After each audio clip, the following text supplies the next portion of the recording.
न कौनो विधायक ही छौड़ा लागो ही न लायक ही मांगो ही हमरो दिलवा रे छौड़ा न हमारा लायक ही।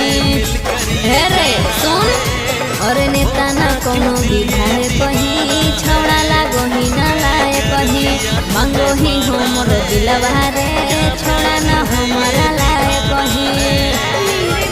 दे दे अपन दिलवा छौरी बढ़ जइतौगे करो हकई प्रणाम बोली के पासवानी रे मरे करो हकई प्रणाम बोली के पासवानी